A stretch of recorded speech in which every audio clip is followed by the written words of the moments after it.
Hello बच्चों, कैसे हैं आप लोग? सब बढ़िया? तब स्टार्ट किया जाए क्या सॉलिड स्टेट का लेक्चर 8। और आज हम आपको जो सिखाएंगे वो सिखाएंगे क्लोज पैकिंग, यानी सॉलिड का कैसे क्लोज पैक किया जाता है, उस पर आज चर्चा करना है। तो स्टार्ट किया जाए क्या लेक्चर 8 विथ क्लोज पैकिंग। बड़ा इंपॉर्टेंट लेक्चर है आज का, है ना? Close packing of solid.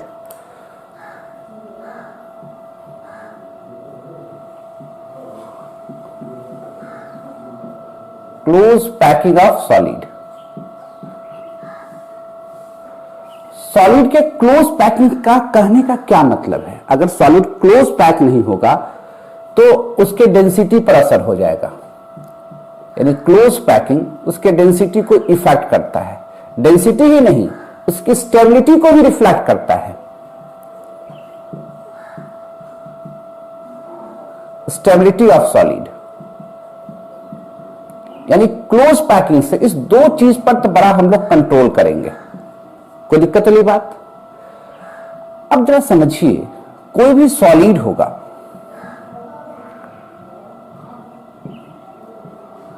It contain large amount of its constituent particle. इसके पास large amount of constituent particles होंगे और इसी पार्टिकल को आप एटम, मॉलिक्यूल्स और आयंस कहते थे। और आप इस बात को खूब बढ़िया ढंग से जानते हैं, डिफरेंट एटम का साइज डिफरेंट होगा, डिफरेंट मॉलिक्यूल्स का शेप एंड साइज अलग अलग होगा, तो इन सभी का शेप एंड साइज अलग अलग होते हैं। Shape and size are different. हम लोग यहां पर एक कंसिडरेशन करने जा रहे हैं।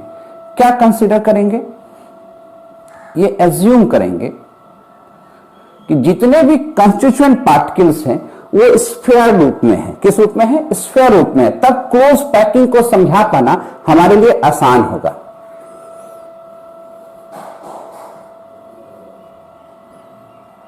ऑल कंस्टिट्यूएंट पार्टिकल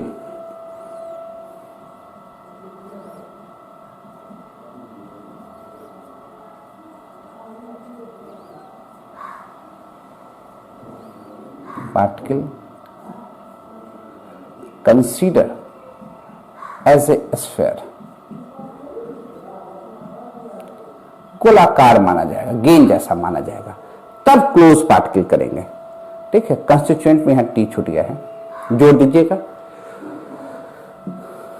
चले, अब यहां से चलेंगे। क्लियर है? तो पहले नोट कर लीजिए। तो इस पॉइंट से चले। अब सबको क्या मान लिए? स्फीयर मान लिए हैं। क्लोज पैकिंग से ज्यादा असर किसका होगा? डेंसिटी का और स्टेबिलिटी ऑफ सॉलिड पर असर पड़ने वाला है। तो जब सॉलिड होगा तो it contain large amount of constituent particles. कहने का मतलब क्या? एटम, मॉलिक्यूल्स और आयंस की संख्या ज्यादा होगी और इसके शेप एंड साइज भी डिफरेंट होंगे। तो यहां क्या एज्यूम कर रहे हैं हम लोग? एज्यूम क्या कर रहे हैं कि all constituent particles considered as a sphere, यानी स्फीयर जैसा, हार्ड स्फीयर जैसा मान के उसका पैकिंग करके दिखाएंगे। अब सीखना है कि पैकिंग कितने तरह के होते हैं, है ना? नोट कर लीजिए तो सिखाते हैं। मिटाया जाए। अब पैकिंग पर आए। क्लोज पैकिंग को यहां 3 लेवल में, 3 स्टेज में बांटा गया है।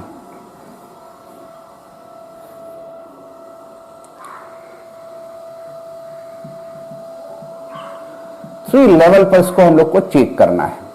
पहला लेवल क्या है? वन डायमेंशनल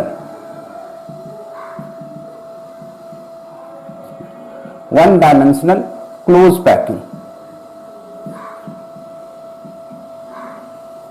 दूसरा जो होगा 2 डायमेंशनल क्लोज पैकिंग और तीसरा जो होगा 3 डायमेंशनल क्लोज पैकिंग होगा। क्लियर है? अब आते हैं 1 डायमेंशनल क्लोज पैकिंग पर। 1D close packing.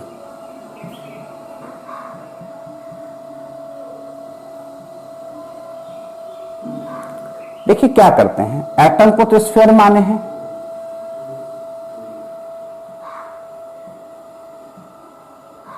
ये 1D क्लोज पैकिंग है। 1D कहने का मतलब क्या कि जो पूरे एटम हैं वो सभी एक ही एक्सिस पर पाए जा रहे हैं, वन एक्सिस पर पाए जा रहे हैं। अगर आपसे कोई पूछे सर इसमें यूनिट सेल क्या होगा, तो ये देखो, ये यूनिट सेल है, ये पार्ट यूनिट सेल में भाग ले रहा है, इसका ये एटम का पार्ट, ये एक यूनिट सेल है। इसी तरह से यूनिट सेल बनता चला जाएगा, ये भी यूनिट सेल है, ये भी यूनिट सेल है, ये भी यूनिट सेल है, ये भी यूनिट सेल है, उसी तरह बढ़ता चला जाएगा। यहां जो सीखना हम लोग को, वो सीखना कोऑर्डिनेशन नंबर क्या है पहले। What is coordination number? CN क्या है? देखिएगा, it is defined as, it is defined as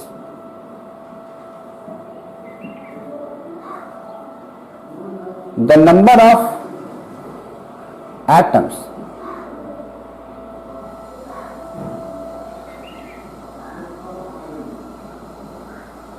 directly attached with particular atom in close packing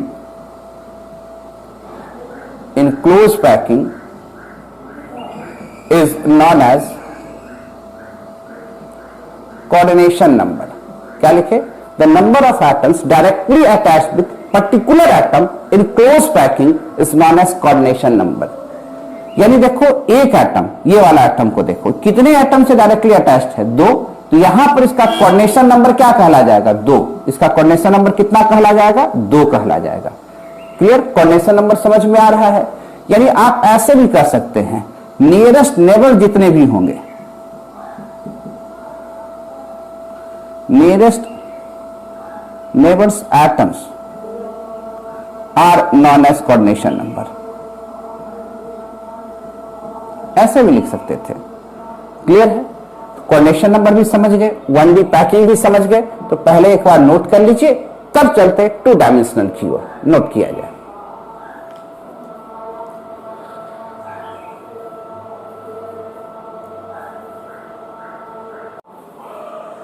लिख लिए, आगे चलें। कहीं दिक्कत इसमें? 1D तो हो गया, 2D पैकिंग की ओर चलते हैं।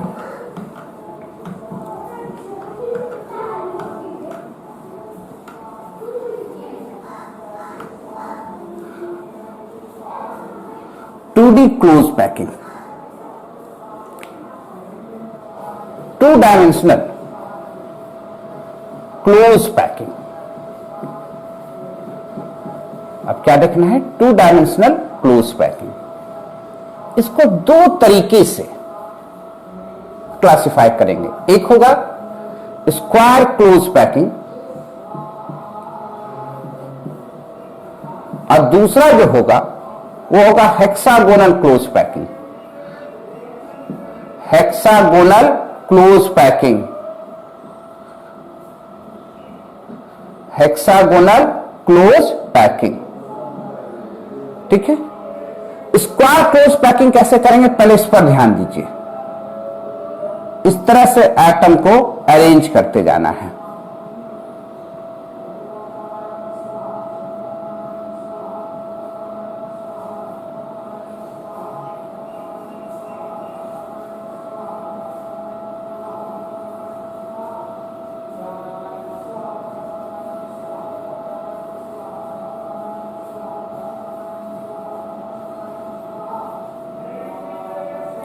इस तरह से एटम को जब पैक करेंगे तो इसको कहेंगे हम लोग स्क्वायर क्लोज पैकिंग। सबको टच करते जाइएगा, जहां टच नहीं हुआ है टच करते जाइएगा, है ना?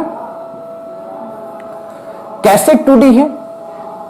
ये एक्स एक्सिस हुआ तो इसको वाई एक्सिस मान लेंगे। 2 डायमेंशन दिखने लगा कि नहीं दिख रहा है? एक प्लेन में है। क्लियर? स्क्वायर क्लोज पैकिंग क्यों कहते हैं? ध्यान से देखिए, अगर एटम को मिलाइए तो क्या दिख रहा है, स्क्वायर बनता हुआ नजर आ रहा है। आप पूछिएगा सर कोऑर्डिनेशन नंबर कितना है, तो एक एटम, पर्टिकुलर एटम कितने एटम से टच कर रहा है, देखो तो आप कहेगा 4। इसलिए यहां कोऑर्डिनेशन नंबर अगर कोई पूछेगा तो यहां कोऑर्डिनेशन नंबर हम लोग क्या लिख देंगे, 4। कोऑर्डिनेशन नंबर क्या लिख देंगे, 4 लिख देंगे। इसमें कहीं दिक्कत वाली बात, डाउट कहीं पर? ये एक यूनिट सेल हो गया, 1 यूनिट सेल हो गया। यूनिट सेल इसमें अलग अलग ढंग का बना सकते हैं, ये भी एक यूनिट सेल है, ये भी एक यूनिट सेल है। अब जो देखो एक यूनिट सेल में ये एटम का ये हिस्सा पार्टिसिपेट कर रहा है,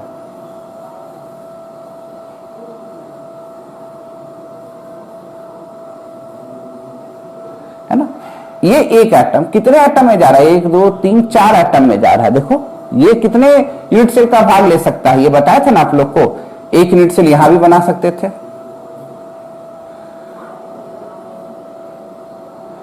एक यूनिट सेल यहां भी बना सकते थे, और एक यूनिट सेल यहां भी बना सकते थे। एक एटम कितने यूनिट सेल में जा रहा है, 4। तो एक जगह प्रेजेंट रहने की संभावना कितनी हो जाएगी, 1/4। ये बात तो समझ रहे हो आप लोग को। अगर कोई पूछ दिया कि सर इसका पैकिंग फ्रैक्शन कितना होगा, अगर 2 डायमेंशनल यूनिट सेल है और इस यूनिट सेल का हमसे पूछ दिया कि पैकिंग फ्रैक्शन कितना होगा, वो कैसे निकालेंगे, पैकिंग फ्रैक्शन या परसेंटेज पैकिंग, दोनों निकालने के लिए बताए हैं। तो देखिए इस केस में क्या करना है कि परसेंटेज पैकिंग बराबर, यहां वॉल्यूम से काम नहीं चलेगा, यहां एरिया देखना होगा। क्या देखना होगा, area. Area of atom used in, area of atom used in unit cell. किसका देखना है, एटम का एरिया देखना है जो यूनिट सेल में यूज हुआ है। And area of unit cell गुना 100, ऐसे काम चलेगा। अभी हेक्सागोनल को थोड़ा देर के लिए मिटा देते हैं, पहले इसको देख लेते हैं, फिर लाएंगे हेक्सागोनल पर। क्लियर? अच्छा अब ये देखो, एक यूनिट सेल में, ये यूनिट सेल को हम लोग देख रहे हैं। अगर इसको हम लोग यूनिट सेल का लेंथ को ए करें तो ये भी ए है। हकीकत में हो क्या रहा है, ये सब आपस में टच कर रहे हैं। क्लियर? टच कर रहे हैं, इसका मतलब क्या हो रहा है कि जो हम लोग ए मान रहे हैं, ए को 2r के बराबर लिख सकते हैं कि नहीं लिख सकते हैं, कहिएगा बिल्कुल। डाउट है कहीं पर? अच्छा ये बताओ इस यूनिट सेल का एरिया क्या हुआ, तो आप कहोगे ए गुना ए स्क्वायर। बहुत अच्छे। अब यहां कितने एटम पार्टिसिपेट कर रहे हैं, number of atom in unit cell, atom in unit cell. 4 atom भाग ले रहा है, पर चारों का कंट्रीब्यूशन कितना है, 1/4 है। तो 4 एटम पार्टिसिपेट कर रहा है, चारों का कंसेंट्रेशन 1/4 है। तो कितने एटम कुल हो जाएंगे, तो 1 एटम। इसको तो निकालने में तो कहीं दिक्कत नहीं। तो एरिया ऑफ 1 एटम, एटम को क्या माने हैं, स्फीयर। तो एक स्फीयर का एरिया जानना है। ठीक है, कहां लिखे भाई, देख लेते हैं कहां पर दिखता है। यहां दिख रहा है परसेंटेज पैकिंग। परसेंटेज पैकिंग निकालना है। तो एक atom, area of atom use in unit cell, कितना एटम यूज हो रहा है, 1। और एक एटम को स्फीयर माने, और स्फीयर का एरिया क्या होगा, पाई आर स्क्वायर, आर उसका रेडियस हो गया। And area of unit cell, area of unit cell क्या होगा, ए स्क्वायर गुना 100। ए और आर के बीच का रिलेशन जान रहे हैं कितना है, ए बराबर 2r। तो पाई आर स्क्वायर बराबर 2r का whole square into 100, pi are square into 100, 4r square. गुना भाग करेंगे तो 78.2 के आसपास आएगा। इतना परसेंट पैक्ड है ये। कितना परसेंट? 78.2% पैक्ड है। तो वैकेंट स्पेस कितना हुआ? तो vacant space is equal to 100 minus 78.2%, 21.8%। Clear? Calculate कर लीजिएगा, 78.2 आएगा। हम तो डायरेक्ट लिख दिए हैं, हमें याद था। अब एक बात और सीखिए, स्क्वायर क्लोज पैकिंग कैसे किए 2 डायमेंशन में, यह समझ में आ गया बात। स्क्वायर क्लोज पैकिंग क्यों कहते हैं, यह भी बात समझ में आ गया। यूनिट सेल में कंट्रीब्यूशन कितना, यह भी समझ में आ गया। कोऑर्डिनेशन नंबर कितना है, यह भी समझ में आ गया। अब यह समझिए, ये जो बीच में जो गैप हो रहा है, इस गैप को हम लोग कहते हैं वाइड। इस गैप को क्या कहते हैं? वाइड। ये जो बीच में गड्ढा टाइप का दिख रहा है आपको, इसको कहते हैं वाइड। इसी गैप को हम लोग क्या कहते हैं? वाइड। इसी का और नाम है इंटरस्टेशियल साइट। Interstitial site. अब इसकी चर्चा करना, इस गैप का क्या करना है, ये भी चर्चा करेंगे हम लोग। पहले एक बार नोट कर लीजिए, तो पहले हेक्सागोनल बता देते हैं, फिर लाएंगे स्क्वायर क्लोज पैकिंग पर। नोट कीजिए।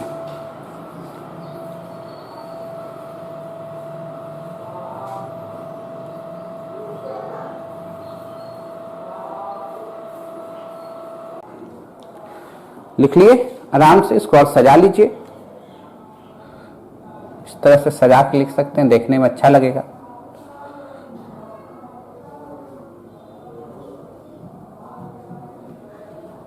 तो जो बीच में गैप बन रहा है उसको क्या कर रहे हैं? वाइड या इंटरस्टेशियल साइट कह रहे हैं, है ना? देखने में अच्छा लगेगा। किसी बच्चे को ये 5 आ रहा है तो आप गुना भाग कर लीजिएगा, 78.2 हो सकता है या 5 हो सकता है, वो आप करेक्ट कर लीजिएगा। तो वैकेंट स्पेस समझ रहे हैं, अगर 5 होगा तो 21.5% होगा, अगर 2 होगा तो 21.8% होगा। करेक्शन आप कर लीजिए। क्लियर? आगे चले हम लोग 3D close packing, sorry 3D कहते हैं, हेक्सागोनल क्लोज पैकिंग। ये तो 2 डायमेंशन में स्क्वायर क्लोज पैकिंग हुआ। अब हेक्सागोनल क्लोज पैकिंग देखें, तब हमको बताना होगा कि स्क्वायर क्लोज पैकिंग ज्यादा बढ़िया है कि हेक्सागोनल क्लोज पैकिंग ज्यादा बढ़िया। कहां सॉलिड ज्यादा पैक्ड होता है? 2 डायमेंशनल, चले 2 dimensional hexagonal close packing.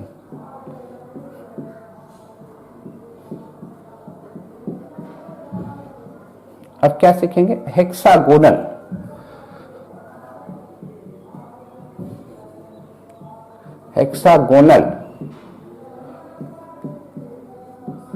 Close packing. Hexagonal close packing. अच्छा ये बताइए, हेक्सागोन में कैसे फिल्ड करें?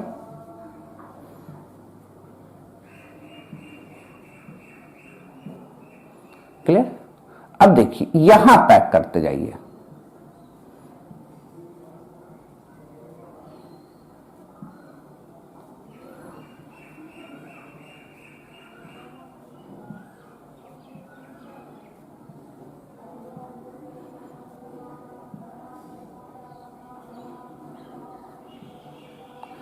इसको कहा जाता है हेक्सागोनल क्लोज पैकिंग। देखते हैं ना कि फल को कैसे सजा के खड़ा करता है, उसी तरह का ये कुछ दिख रहा है।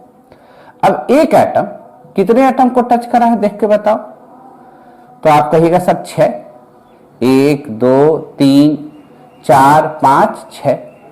इसलिए यहां पर जो कोऑर्डिनेशन नंबर होगा वो तो 6 हो जाएगा। चलिए ठीक है। अब यहां पर जो वाइड दिख रहा है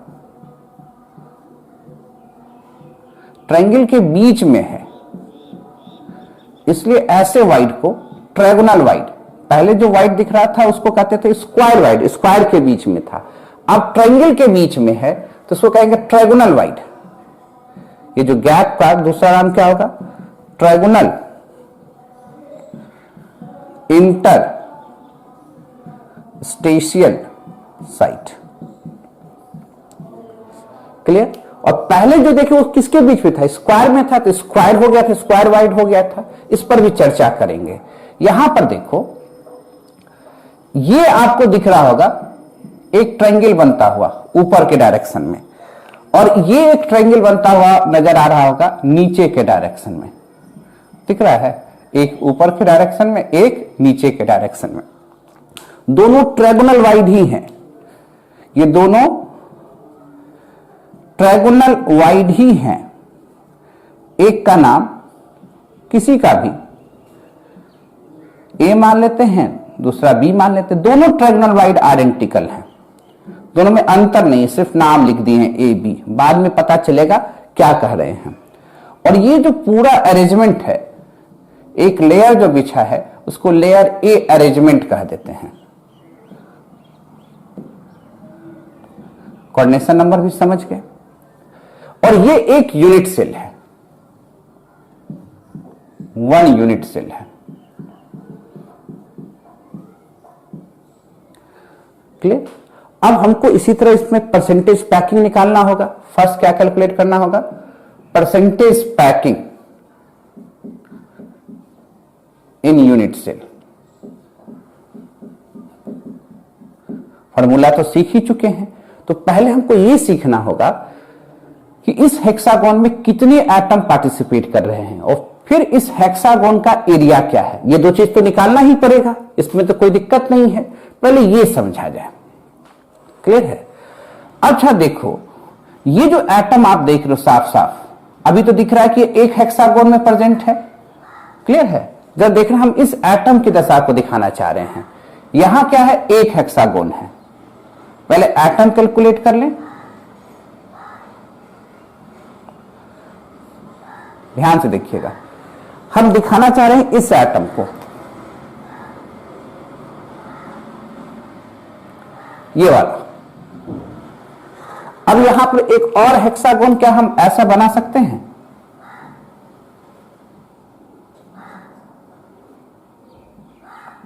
अब देखो तो ये एटम कितने हेक्सागोन का पार्ट हो गया? 2। इसी हेक्सागोन को ना एक यूनिट सेल कहते हैं। अब कितने यूनिट सेल में जाने लगा? 2। अब जरा देखो तो, अब कितने यूनिट सेल में जाने लगा? 3। तो एक यूनिट सेल में ये एटम जो है, जो हेक्सागोन के आउटर साइड में है, इसका कंट्रीब्यूशन एक यूनिट सेल में कितना हो गया? 1/3। ठीक है, ध्यान में रखिएगा। यानी एक एटम में इसका कंट्रीब्यूशन कितना हो गया? 1/3। 1 यूनिट सेल कंट्रीब्यूशन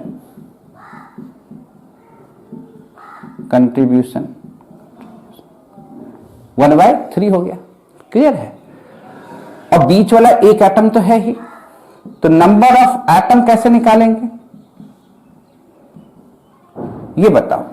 1 2 3 4 5 6, और सबका कंट्रीब्यूशन कितना है? 1/3।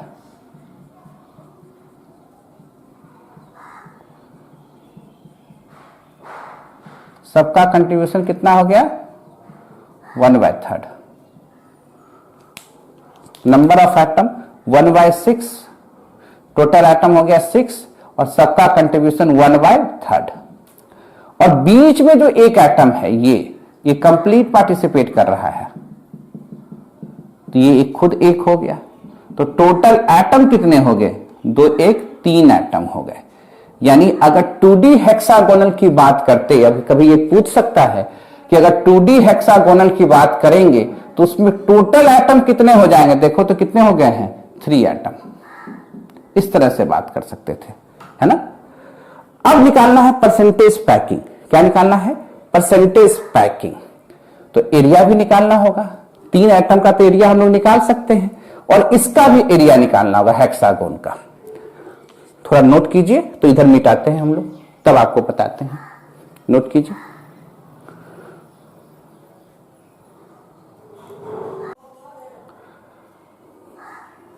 लिख रहे हो? अब जरा हम लोग इधर आए, हेक्सागोन का एरिया निकालते। इधर तो मिटा दे, समझ गए सबको।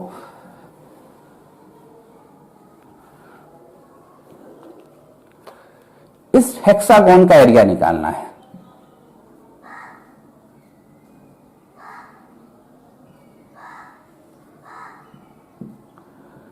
ये हेक्सागोन 6 इक्वल ट्रायंगल में टूटा हुआ है। सभी एंगल क्या हो जाएंगे? ये अगर 360 है तो सभी एंगल क्या हो जाएंगे 60 60 60। क्लियर? डाउट है? और ये सभी एंगल 60 है ही पहले से, क्योंकि 120 एंगल होता था, दो इक्वल पार्ट में डाल दिए। यानी इस हेक्सागोन में 6 इक्वल ट्रायंगल बचा हुआ है। प्रेजेंट है कि नहीं है? तो अब इसका एरिया निकालना है, एरिया ऑफ 2D हेक्सागोनल। तो 6 गुना एरिया ऑफ 1 ट्रायंगल 6 है ना। तो इसका एरिया आराम से निकाल सकते हैं। देखो ये दोनों टच कर रहा है, यानी ये स्फीयर में क्या देख रहे हो कि अगर इसके यूनिट सेल को हम लोग ए माने, यानी इसको क्या मानना है ए, और यहां का एटम और यहां का एटम देख रहे हो क्या कर रहा है, टच कर रहा है। आर और आर, इसी को तो ए मान रहे हैं, तो ए बराबर 2r लिख सकते हैं। देखो ये इसको टच कर रहा है, ये इसको टच कर रहा है, इसी लेंथ को हमने ए कहा है, तो ए बराबर क्या हो गया, आर और आर 2r के बराबर हो गया। क्लियर? और इसका एरिया, एक ट्रायंगल का एरिया मैथमेटिक्स लगा के सॉल्व करना, √3/4 इंटू ए स्क्वायर आएगा। हम ही कर दें, अभी लिख लेते हैं, अगर कहिएगा तो कर देंगे। बना सकते हो कि नहीं बना सकते हो? बीच में एक लगा देना 90 डिग्री का एंगल। ये ए है तो ये a/2 है, और ये भी क्या है आप लोग के पास a है, ये a/2 है, ये a है, तो इसका आप एरिया नहीं निकाल सकते, हाफ गुना बेस इंटू हाइट। तो पहले हम यूज कर लेते हैं, नहीं बनेगा तो बता देते हैं आपको। अब इधर चले, एटम तो हमको पता चल गया, कितने एटम, 3। परसेंटेज पैकिंग की ओर चले।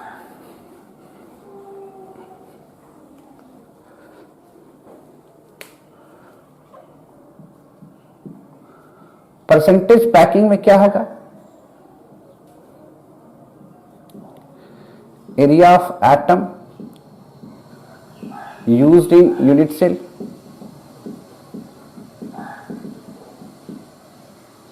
बटे एरिया ऑफ यूनिट सेल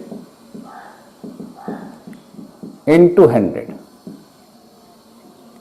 अच्छा ये बताओ, एरिया ऑफ एटम, कितने एटम थे टोटल, 3, और एटम को स्फीयर माने हैं, तो स्फीयर का area 3 into pi are square. Area of 1 unit cell तो 6, और ट्रायंगल का एरिया होगा √3/4 पाई ए स्क्वायर इंटू 100। अच्छा ये बताओ, ए बराबर क्या है, 2r, तो क्या हम यहां रख सकते हैं 3 into pi are square 6 √3/4 2r का होल स्क्वायर इंटू 100। तो थोड़ा और सॉल्व कर दें, 3 pi 3.14 R square 6 √3/4 R square into 100। तो भैया ये बताओ, 4 तो चला गया, आर स्क्वायर चला गया, ये 2 हो गया, तो गुना भाग करते इसको पाई भी रख सकते थे, पाई गुना 100/2 √3। सॉल्व करके लाओ, 91.6 के आसपास आएगा। एकदम एक्यूरेट करना अपने ढंग से, 91 तो आएगा ही, पॉइंट के आगे देख लोगे। तो वैकेंट स्पेस क्या हो गया, 8 पॉइंट, ये ऑक्यूपाइड स्पेस है, तो वैकेंट स्पेस क्या हो गया 100 माइनस 91.6 के आसपास, तो 8.4% के आसपास। क्लियर? कौन ज्यादा कौन ज्यादा पैक्ड है, एससीपी की स्क्वायर क्लोज पैकिंग? तो क्या कहोगे, एससीपी, हेक्सागोनल क्लोज पैकिंग में ज्यादा पैकिंग दिख रहा है। डाउट है कहीं पर? पहले एक बार नोट कीजिए, अगर आप कहिएगा तो इसका भी एरिया निकाल देते हैं, कैसे आया था फटाफट नोट कीजिए।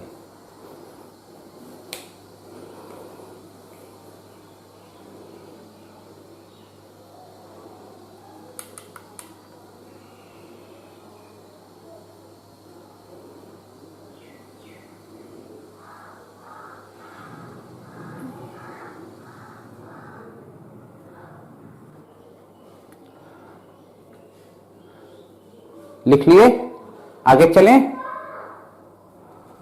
अब आते हम लोग 3D क्लोज पैकिंग में, और पहले स्क्वायर से चलेंगे तब चलेंगे हम लोग किस पर, हेक्सागोनल। कहीं दिक्कत?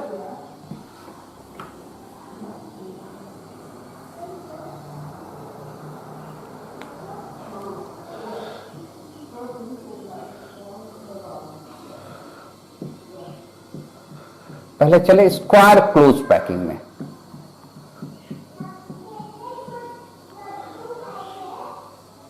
ठीक है, जरा देखो ध्यान से।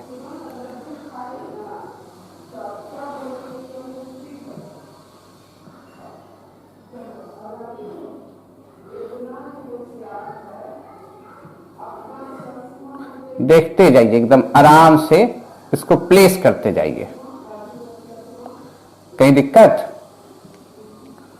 ये 2D हो रहा है, नहीं होगा तो रिंग लगा के कवर कीजिएगा आप लोग।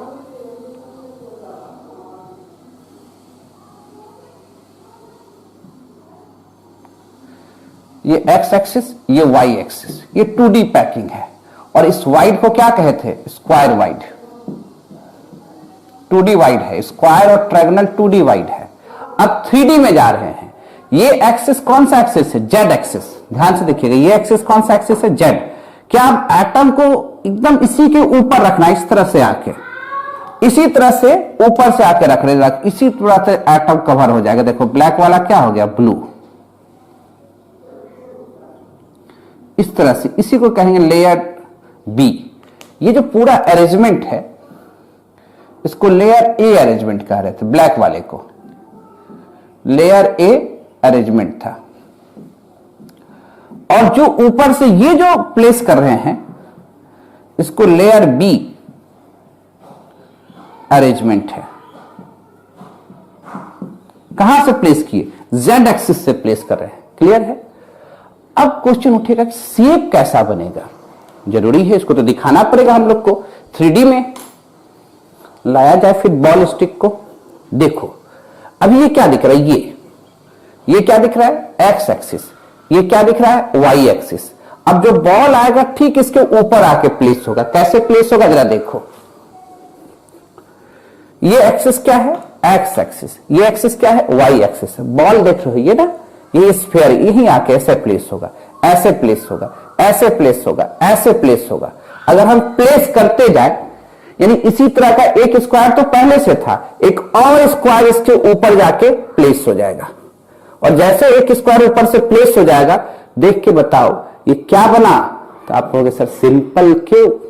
याद करो क्या बना, ये सिंपल क्यूब। फिर से देखो हम क्या कह रहे हैं, ये क्या है, एक्स एक्सिस। ये क्या है, वाई एक्सिस। इसको क्या कह रहे थे, स्क्वायर क्लोज पैकिंग। जो वाइड बना उसको क्या कह रहे थे, स्क्वायर वाइड या स्क्वायर इंटरस्टेशियल साइट। अब ये एटम है, ये एटम है, ये एटम इस तरह से दिख रहा है। इसके ऊपर अब जेड एक्सिस क्या हुआ, ये एक्सिस आपके तरफ जाने वाला एक्सिस। बोर्ड पर ही दिखा सकते, ये तो एक्स वाई प्लेन है, जेड एक्सिस ये है। सेम टू सेम एटम यहां पर रखे, ऐसे ऐसे ऐसे ऐसे, तो एक और स्क्वायर बनता जाएगा। अगर स्क्वायर बनता चला गया तो इसके ऊपर एक स्क्वायर इस तरह से प्लेस कर देंगे, यह तो क्या बन जाएगा, सिंपल क्यूब। क्या बनेगा, सिंपल क्यूब। दिमाग में रखिए। यानी अगर हम स्क्वायर क्लोज पैकिंग का 3D पैकिंग कर रहे हैं, ये 2D से कहां जाएंगे, 3D पैकिंग करेंगे, तो क्या बनेगा, सिंपल क्यूब। और ओपन स्ट्रक्चर सिंपल क्यूब का कैसे बना सकते हैं,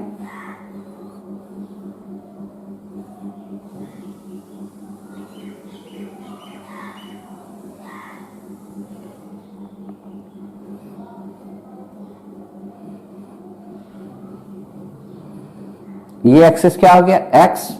ये एक्सिस क्या हो गया, वाई। और सामने से ये एक्सिस क्या हो गया, जेड। यहीं से बॉल रख के इस तरह से प्लेस किए हैं। अब स्पेस फिलिंग मॉडल कैसे बना के दिखाएंगे,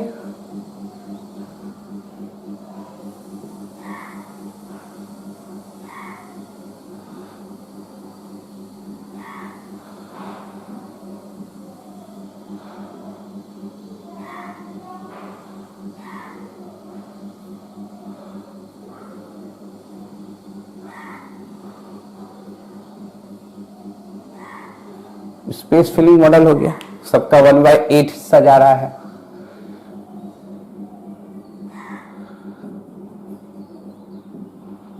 अब यहां पर मजेदार बात क्या आ रहा है वो अब सीखना है।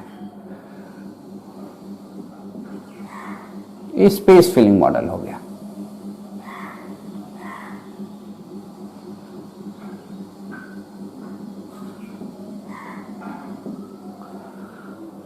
इसके अंदर अब मजेदार बात क्या है वो समझिए। ये वाइड को कहे स्क्वायर वाइड, ये 3D पैकिंग है, इसमें भी तो वाइड है।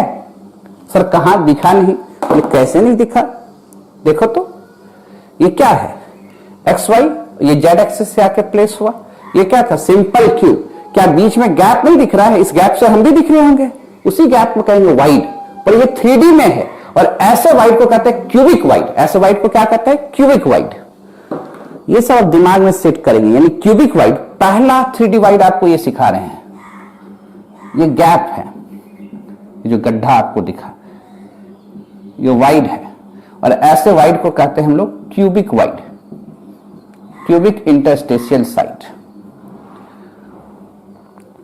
अब इस गैप में अगर कोई बैठ जाता तो 8 एटम को टच करता, इसलिए इस वाइड का, क्यूबिक वाइड का अगर कोऑर्डिनेशन नंबर कोई पूछेगा, भैया इसमें बैठ जाओ तो उस क्यूब के 8 एटम को टच करने लायक स्थिति में हो जाओगे। अगर उतने ही बराबर, तुम जितना बड़ा गैप है उतने बड़े गैप में तुम बैठ गए हो तो कोऑर्डिनेशन नंबर तुम्हारा कितना हो जाएगा, 8। ये तो गैप का बात हुआ।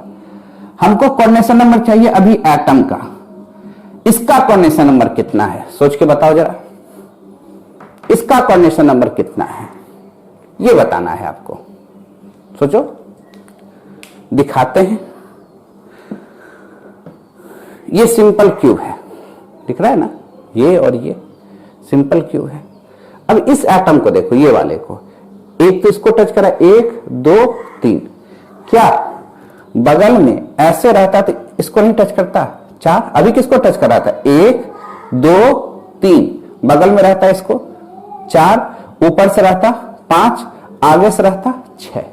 यानी ये एक एटम अपने वाले अभी जो यूनिट सेल लिखा है उसमें तो 3 ही एटम को टच करा, 1 2 3, पर बगल से भी तो एक यूनिट सेल होगा तो 4, ऊपर से भी तो होगा 5, इधर से भी तो एक होगा, तो कितना कहेंगे, 6। तो इसका कोऑर्डिनेशन नंबर कितना होगा, 6। बोर्ड पर भी करके दिखाते हैं। अगर हम लोग इसको ऐसे बनाएं,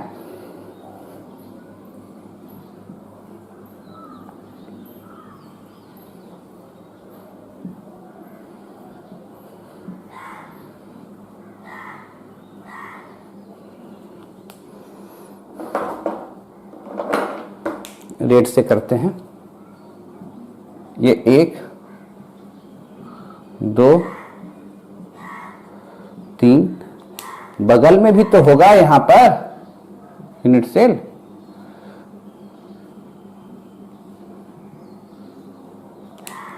तो इसका क्या हो जाएगा, क्लियर। यहां पर भी तो, आगे में भी तो एक यूनिट सेल होगा,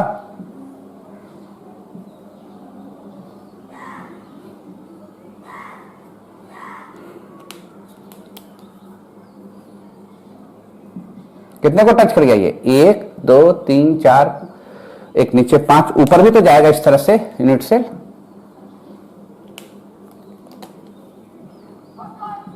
कितने को टच कर रहा है, 6 को, 1 2 3 4 5 6।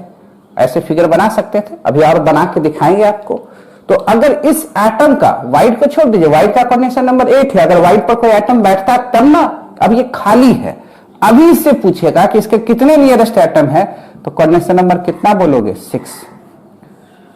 क्या बोलोगे, 6। एकदम नियरेस्ट, नियर इसके कितने हैं, 6।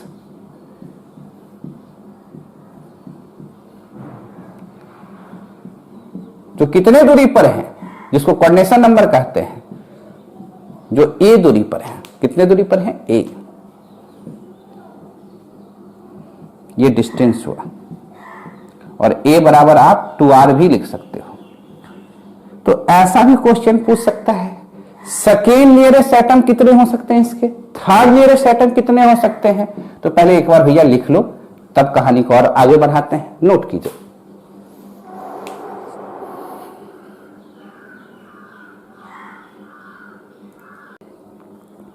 लिख लिए, आगे चले हम लोग। अब आगे थोड़ा सा सेकेंड नियरेस्ट एटम की कहानी सुन लें कि सेकेंड नियरेस्ट एटम कितने दूरी पर है और कितने और हैं, संख्या भी काउंट कर लें। तो एक बड़ा क्यूब बनाते हैं हम लोग।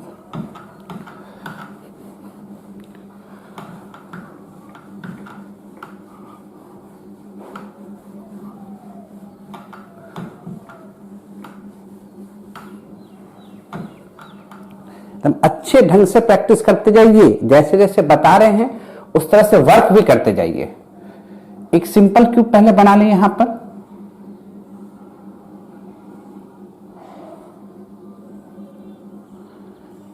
यानी सिंपल क्यूब कैसे होता है, तो 3D पैकिंग करते हैं किसका, तो स्क्वायर क्लोज पैकिंग का। अब ये बात हम लोग दिमाग में सेट कर लिए। ये एटम टच करता है, नियरेस्ट नेबर हो गया ये ए दूरी पर, और ये दूरी क्या था, √2a, second nearest atom, second nearest neighbour, सभी डायगोनल पर थे। क्लियर। और ये सभी दूरी क्या थे, √2a, पहले भी बता चुके हैं, देखिए ना ध्यान से। और ये वाला, ये दूरी यहां से अगर हम लोग देखना चाहें, यहां से देख रहे हैं तो ये वाला देख लो, ये डायगोनल क्या था याद करो, ये ये √2a और ये a, तो इसको √3a कहे थे, नहीं √2a, तो ये थर्ड नियरेस्ट नेबर हो गया था। अब इस कुल का संख्या निकालना, कितने कितने हैं। तो भाई पहले एक सिंपल यूनिट सेल बना लो,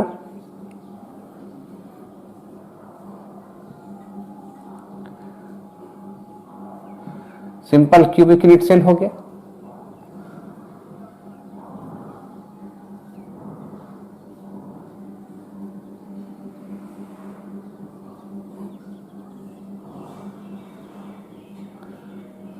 दूसरा हो गया,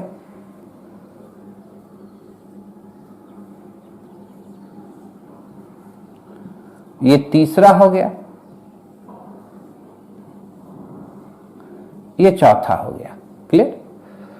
ऊपर भी बना देते हैं,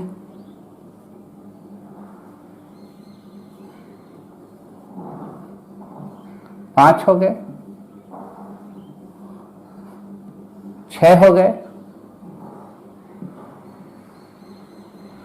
7 हो गए, 8 हो गए। देखिए खाली कलर का कमाल करेंगे। ये जो है एकदम नियरेस्ट है, 6 एटम, रेड वाला जो अभी देखे थे।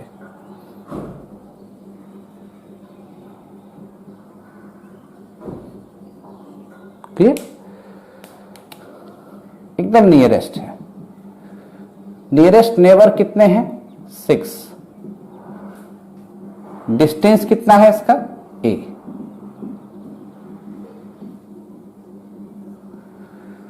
सेकेंड नियरेस्ट नेबर पकड़ना है, ये कितने हैं सोच के बताओ। सेकेंड नियरेस्ट नेबर, पहले इस स्क्वायर पर देखो कौन कौन हो सकता था। ये 1, 2, 3, 4। अब कौन कौन हो सकते हैं जरा देखो, यहां से 5, हर एक कोना पे चल जाएगा। अब यहां से देखो, इस स्क्वायर में देखो कितने हो सकते हैं। इसमें पहले इसमें ये तो देख लिया पहले, 4। अब इस वाले पर देखो, यहां से ये जाएगा कि नहीं, 5। यहां से ये जाएगा कि नहीं, 6। यहां से ये आएगा कि नहीं, 7। यहां से ये आएगा कि नहीं, 8। क्लियर, ये तो देख लिया। अब इसमें देखो, है ना, है इस पॉइंट से अगर हम लोग ऐसे कर लेते,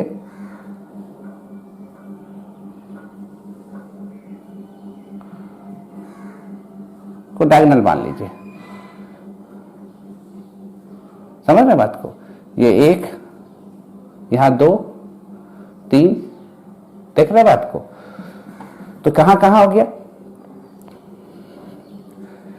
1, 2, 3, 4। अब ऐसे वाले में चले 5, 6, 7, 8। अब ऐसे वाले में चले तो यहां आ जाएगा 9, 10, 11, 12। तो कितने होंगे? 12। कितने डिस्टेंस पर होंगे? √2a। समझ रहे बात को? अब जरा देखो ये डायगोनल वाला कितना होगा? तो एक क्यूब में एक ही है, 1, 2। तो क्यूब कितने हैं? 4 ऊपर 4 नीचे। तो थर्ड नियरेस्ट नेबर कितने हो गए? 8। और डिस्टेंस कितना हो जाएगा? √3a। क्लियर? इसमें कहीं कंफ्यूजन है, डाउट है तो पूछिए। ये डायगोनल पर कहां होगा? 1। तो हर एक क्यूब में 1 है, थर्ड नियरेस्ट नियर। तो 8 में कितना हो जाएगा? 1, 1। एकदम फिगर बना बना के देखते जाओ अपने से। दिक्कत हो तो फिर से बनाते जाओ, वीडियो को पीछे करके आगे करते जाना। क्लियर? तो अब चलते हम लोग हेक्सागोनल क्लोज पैकिंग पर। नोट किया जाए।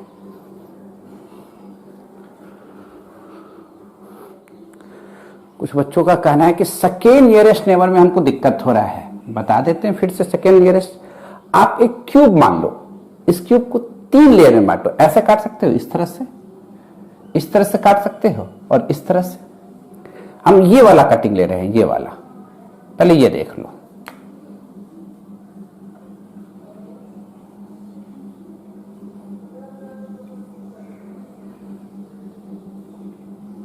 ये एटम है,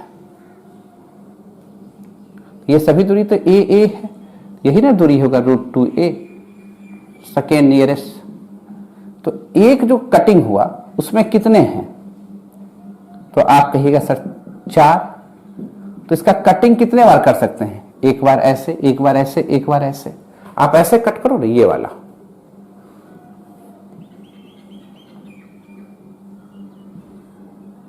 ये वाला, इसको मान लो ये एटम है बीच में, ये हो गया सेकेंड नियरेस्ट नेबर।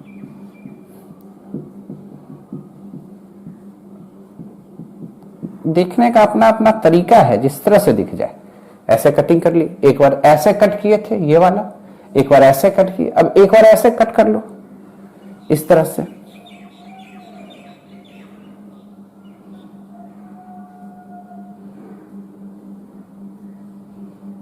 ये ऐसे कटिंग है, ये एटम है, सेकेंड नियरेस्ट एटम ये हो गया, ये हो गया, ये हो गया, ये हो गया। तो कितने हो गए? 3 कटिंग हो सकता है, और हर एक कटिंग के डायगोनल पर मिल गया 4, 4, 4, 12। क्लियर है? और थर्ड नियरेस्ट का हर एक क्यूब के डायगोनल पर है, तो 8 क्यूब को टच कर सकता था, इसलिए 8 था। अब तो कोई दिक्कत नहीं है। अब चले हेक्सागोनल की तरफ। क्लियर है? नोट कीजिए, हेक्सागोनल का 3D पैकिंग चलते हैं।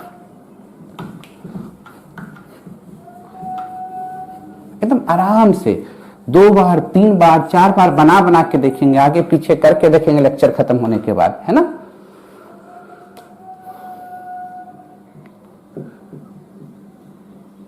Hexagonal close packing.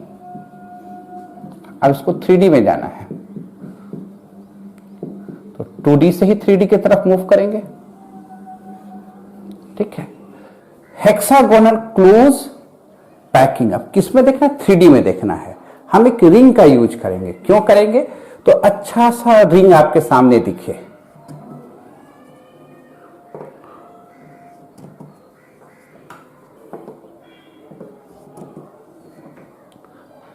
अच्छा सॉरी, बढ़िया से सर्किल बनाते जाइए।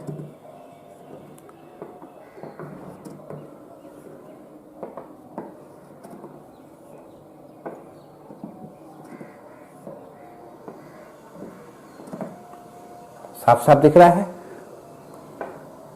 ये काम यहां पर भी कर देते हैं।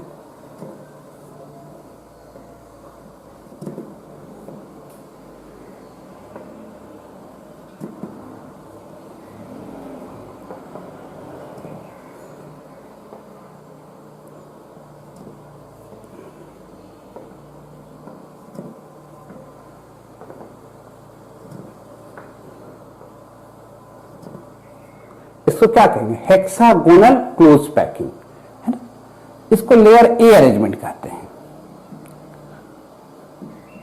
Layer A arrangement.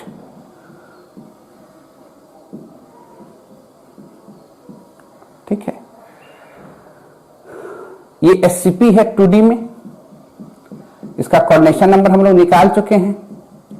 और इसमें दो तरह का वाइड है, वाइड तो एक ही तरह का है, नाम दो तरह का रखे हैं। वाइड क्या है, ट्रायगोनल वाइड, दोनों वाइड आइडेंटिकल हैं। देखो एक ऊपर की ओर ऐसे ट्रायंगल बनता हुआ नजर आया था, और एक नीचे की ओर, दोनों ट्रायगोनल वाइड है। एक का नाम ए रख दिए और एक का नाम बी रख दिए। अब 3D पैकिंग में क्या करने जा रहे हैं, layer B placed on trigonal void A, यानी ट्रायगोनल वाइड ए ऊपर वाले पर रखते चले जाएंगे। कोई दिक्कत, प्लेस कर देंगे ट्रायगोनल वाइड ए पर। क्या कर रहे हैं, रेड पेन यूज कर रहे हैं। आप भी इसी तरह कीजिएगा, कलर पेन का यूज कीजिएगा तो साफ साफ दिखेगा। ये क्या दिखा, 2D में हेक्सागोनल क्लोज पैकिंग। इसका कोऑर्डिनेशन नंबर कितना था, 6, गलती से 2 लिखा गया था, 6 था, 2D पैकिंग था, लेयर ए अरेंजमेंट है। कोई दिक्कत वाली बात। अब जरा देखो, इसके ऊपर इस तरह से प्लेस कर रहे हैं,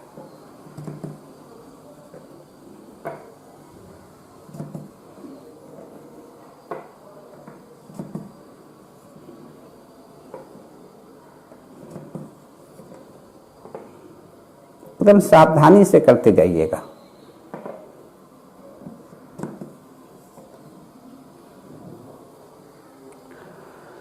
अब आप देखिएगा क्या दिखेगा आपको, फिर एक वाइट दिखना शुरू हुआ। ये एक वाइट दिख रहा होगा और एक वाइट ये दिख रहा होगा, अलग सबके दिखाते हैं। इस वाइट को हम लोग टेट्राहेड्रल वाइट कहेंगे। कैसे कहेंगे, क्यों कहेंगे, सब डिटेल से बता रहे हैं। टेट्राहेड्रल वाइट कहेंगे। और ये जो वाइट दिख रहा है इसको हम लोग कहेंगे ऑक्टाहेड्रल वाइट। क्यों कहेंगे, कैसे कहेंगे, सब डिटेल से बताना है। क्यों टेट्राहेड्रल, क्यों ऑक्टाहेड्रल, है ना। टेट्राहेड्रल और ऑक्टाहेड्रल क्या दिख रहा है टेट्राहेड्रल के बारे में, 3 रेड के पीछे में 1 ब्लैक है। 3 रेड के पीछे में 1 ब्लैक है। इधर हम बना देते हैं।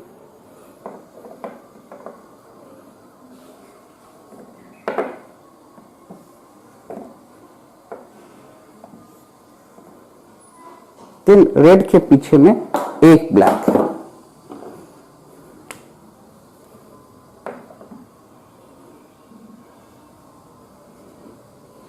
और इसी को क्या करें हम लोग, टेट्राहेड्रल।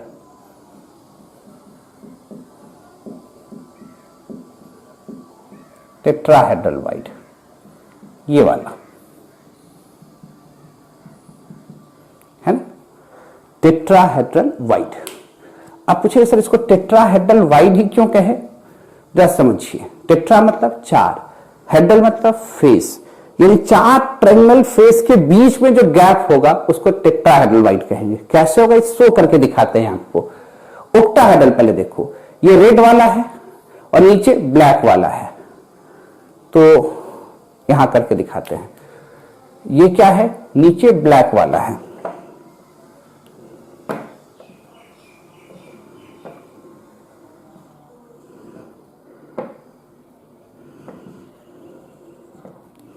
इस तरह से दिख रहा होगा आपको।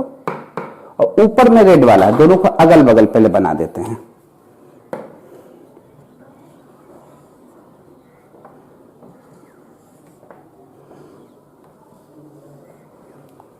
अब दोनों को कंबाइन कर दीजिए।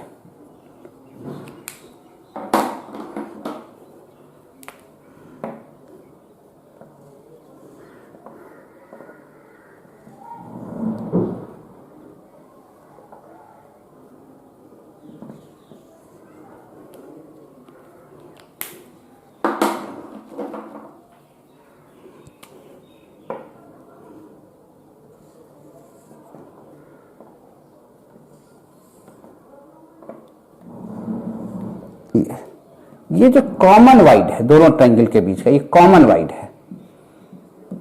इस कॉमन वाइड को ही हम लोग क्या कर रहे हैं, ओक्टाहेड्रल। इस कॉमन वाइड को ही हम लोग क्या कर रहे हैं, ओक्टाहेड्रल वाइड। Octahedral wide. आप कहिएगा सर टेट्राहेड्रल कैसे, ओक्टाहेड्रल कैसे? अब इसकी चर्चा की जाए। क्यों इसको टेट्राहेड्रल कह रहे हैं, क्यों इसको ओक्टाहेड्रल कह रहे हैं? क्लियर? ओक्टा मतलब 8, हेड्रल मतलब फेस, जो 8 ट्रायंगुलर फेस के बीच में हो। कैसे दिखता है, दिखाते हैं आपको। क्या इसम को मिटा दें? तो समझ गए हो।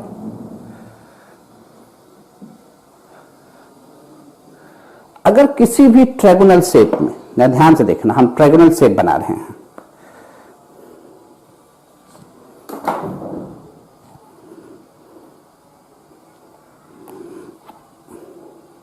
किसी भी ट्रायंगुलर शेप में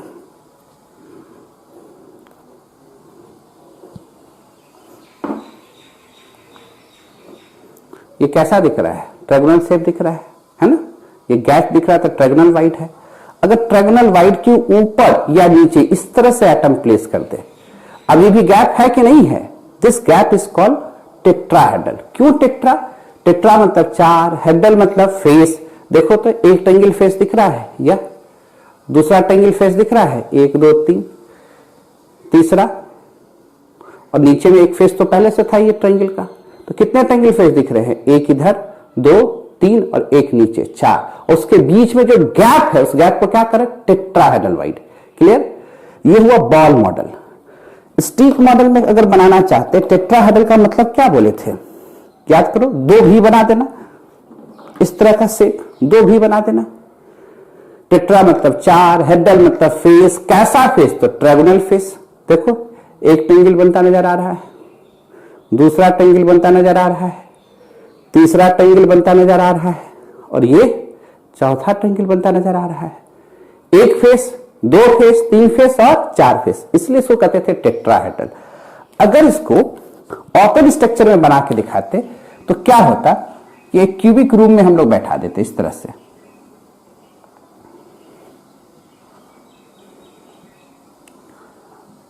और 2 भी, ऊपर वाला छत और नीचे वाले छत पर 2 डायगोनल पर इस तरह से ये एटम इसको टच करेंगे, पर ओपन स्ट्रक्चर में तो बनाना नहीं है। और यह बीच में जो गैप हुआ ये टेट्राहेड्रल हुआ।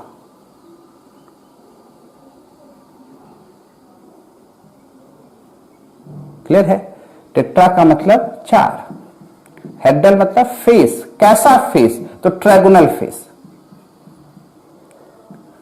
हेड्रल मतलब फेस। कैसा फेस? तो ट्रायंगुलर फेस। तो 4 ट्रायंगुलर फेस के बीच में जो वाइड है, इसलिए इसको कहते हैं टेट्राहेड्रल वाइड। अगर हम क्यूबिक रूम में हैं, ऊपर वाला छत और नीचे वाले छत को लेंगे, ऊपर वाले डायगोनल पर जहां एटम प्लेस होगा, जस्ट नीचे वाला में आएंगे तो अपोजिट डायगोनल पर एटम प्लेस होना चाहिए, और बीच में जो गैप बनेगा उसको क्या कर देंगे, टेट्राहेड्रल वाइड। समझने का आसान तरीका क्या, 2 भी बना दो। This shape is called tetrahedral. कैसे? ऊपर वाले को ब्लैक ब्लू से मिला, ब्लू को रेड से मिला, एक ट्रायंगल फेस बना, ये दूसरा ट्रायंगल फेस बना, इधर तीसरा ट्रायंगल फेस बनेगा, और नीचे में चौथा ट्रायंगल फेस बनेगा, इसलिए इसको क्या कहें, टेट्राहेड्रल। बॉल में कैसे समझना है कि अगर किसी ट्रायंगल वाइड के ऊपर से या नीचे से कहीं से भी बॉल रख दे तो गैप तो अभी भी है और गैप थोड़ा बड़ा भी हो जाएगा, उस गैप को क्या कहेंगे, टेट्राहेड्रल वाइड। क्यों? तो यहां पर 4 ट्रायंगुलर फेस दिख रहा है, देखो, 1 फेस, 2 फेस, 3 फेस और नीचे चौथा फेस, इसलिए इसको कहते हैं टेट्राहेड्रल वाइड। और इस वाइड में अगर कोई जाके छिप के बैठ जाए तो कितने एटम को टच कर सकता है, 4। तो टेट्राहेड्रल वाइड का कोऑर्डिनेशन नंबर अगर कोई पूछे तो हम लोग लिख सकते हैं tetrahedral void coordination number is 4।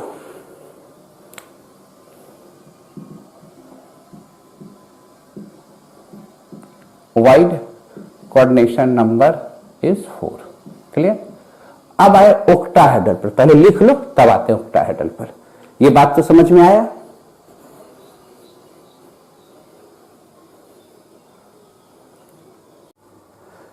समझ रहे हो? कोई दिक्कत? इन ट्रायगोनल वाइड पर ऊपर से गेंद रखें या नीचे से गेंद रखें, क्या होगा? टेट्राहेड्रल वाइड बनेगा। ऐसा मत सोचना कि 4 एटम है इसलिए टेट्राहेड्रल कह दिया। टेट्रा मतलब 4 होता है, हेड्रल मतलब फेस होता है। कैसा फेस? तो ट्रायगोनल फेस। ट्रायंगल के ऊपर एक बॉल के रखने से 4 ट्रायगोनल फेस दिखने लगा। उस फेस के बीच में जो गैप है उस गैप को क्या कहे? Tetrahedral void. ओपन स्ट्रक्चर में कैसा बनाएंगे? इस तरह से। बॉल फिलिंग में इस तरह से। अब आते हैं ऑक्टाहेड्रल। अब ये मत सोचना ऑक्टा में 8 एटम होता है, यहां टेट्रा में 4 एटम दिख गया, इस संयोग की बात है, पर समझने का तरीका क्या बताएं? टेट्रा मतलब 4, हेड्रल मतलब फेस। कैसा फेस? Trigonal shape. शेप बनाने से 4 ट्रायगोनल फेस दिख रहा है। यहां इस तरह के शेप बनाने से हमको 8 ट्रायगोनल फेस दिखना चाहिए, तभी कहलाएगा ऑक्टाहेड्रल। तो इधर मिटाएंगे तभी तो दिखाएंगे। अभी देखो, हम लोग जब केमिकल बॉन्डिंग में थे तो ऑक्टाहेड्रल का मतलब समझते थे स्क्वायर बाई पिरामिडल। याद करो, ऑक्टाहेड्रल को क्या लिखते थे? ऑक्टाहेड्रल, उसको लिखते थे दूसरा नाम स्क्वायर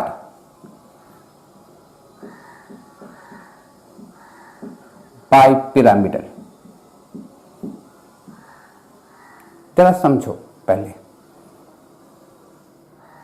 ये स्क्वायर है, ये ओपन स्ट्रक्चर बनाना है, ऐसे सब बॉल टच कर रहा है, इसके ऊपर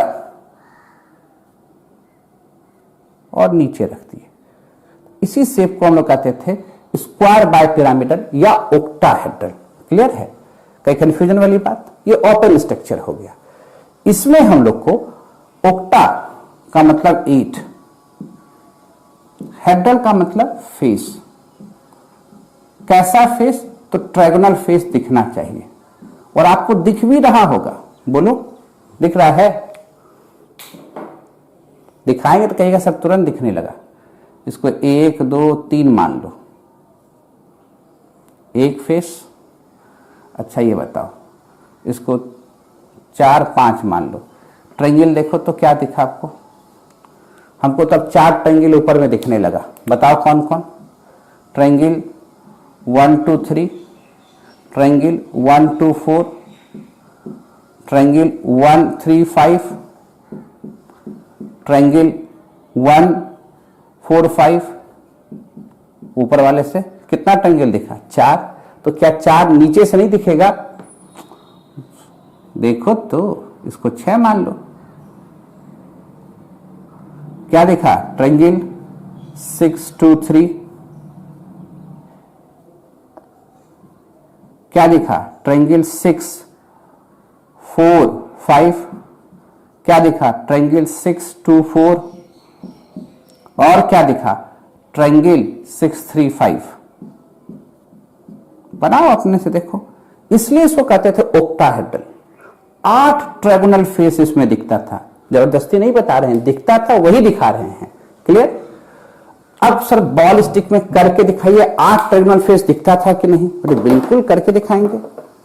ये क्या दिख रहा है? स्क्वायर दिख रहा है। स्क्वायर पर एक गेंद इस तरह से रख दी ऊपर से, और एक गेंद नीचे से रख दी। ऐसा स्टिक लगा देते हैं। ये देखो, ये क्या दिख रहा है? स्क्वायर दिख रहा है। स्क्वायर का एक नीचे से गेंद रख दिए और एक गेंद ऊपर से इस तरह से प्लेस कर दिए। ये जो शेप बना, दिस इज कॉल्ड ऑक्टाहेड्रल। देखो कैसे, एक ट्रायंगल फेस दिख रहा है, दूसरा, तीसरा, चौथा। ये भी एक ट्रायंगल है, ये भी एक ट्रायंगल है, ये भी एक ट्रायंगल है, ये भी एक ट्रायंगल है। उसी तरह नीचे से 4, 1 2 3 4, 4 नीचे से, 4 ऊपर से। तो कितने फेस दिख रही है? 8। इसलिए इसको कहते थे ऑक्टाहेड्रल। आप कहिएगा सर 2 ट्रायंगल बनाने से ऐसा शेप बनेगा? बोले बिल्कुल बनेगा। कैसे बन के दिखाइए जरा। बिल्कुल करके दिखा देते हैं।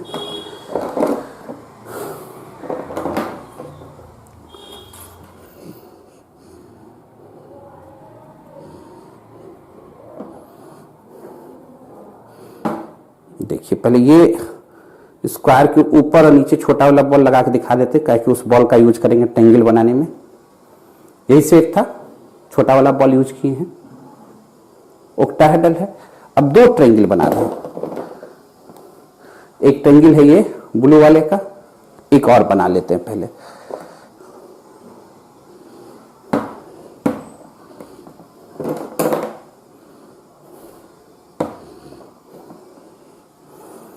दो ट्रायंगल बना लिए।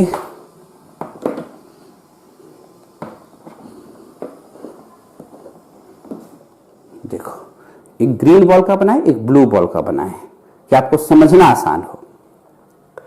ये देखिए क्या दिख रहा है, ब्लू बॉल दिख रहा है, ये ग्रीन बॉल दिख रहा है। यानी रेड वाले को ब्लू माने हैं, इसको ग्रीन माने हैं। अब क्या करें, दोनों को मिला रहे हैं इस तरह से, मिलाकर एक गैप देखिए। इस गैप से हम दिख रहे हैं, जरूर दिखेंगे। देखो, कोशिश करो, एकदम कैमरा के पास ले जा रहे हैं। वो जो कॉमन गैप है, उसी गैप को हम लोग कहते हैं ओक्टाहेड्रल।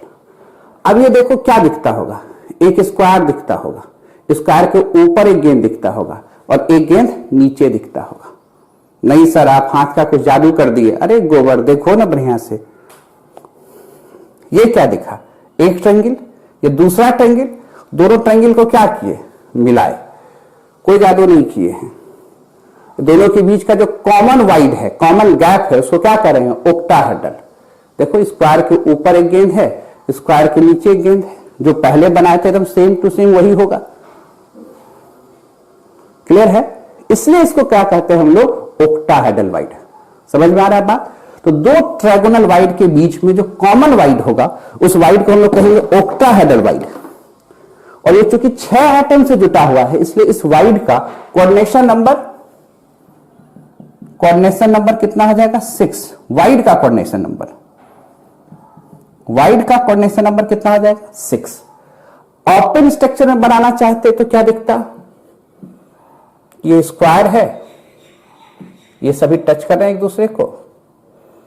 यहां पर ओक्टाहेड्रल वाइड है, गैप है। क्लियर? ओक्टा मतलब 8, हेड्रल मतलब फेस। कैसा फेस, तो ट्रायगोनल फेस।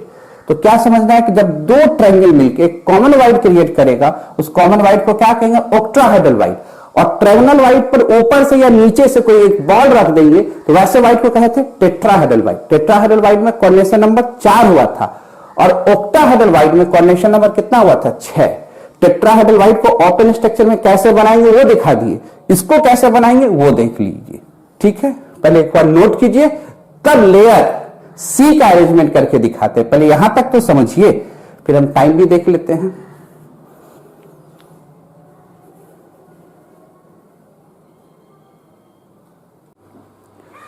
कहीं दिक्कत इस सभी चीजों में, हर एक चीज को आराम से समझ रहे हैं आप लोग को? थोड़ा समय हो गया है तो आज को क्लास को यहीं पर एंड करेंगे। अब इसके बाद क्या करेंगे, अब इसका 3D पैकिंग करके HCP में जाएंगे और हेक्सागोनल 3D पैकिंग का कंप्लीट एक स्ट्रक्चर वहां पर लेके जाएंगे। तो ये 2 पार्ट में होता है। पहला पार्ट ये सीख लिए, दूसरा पार्ट नेक्स्ट लेक्चर में सिखाएंगे। ठीक है, और तब तरह तरह के सॉलिड का स्ट्रक्चर बना के दिखाएंगे। ध्यान से वीडियो को आगे पीछे, क्लास खत्म हो गया है, करके नोट बना के देखिए। जहां पर दिक्कत हो उसको बताइएगा, अगले क्लास में उसको लेके आ जाएंगे। ठीक है, नोट किया जाए।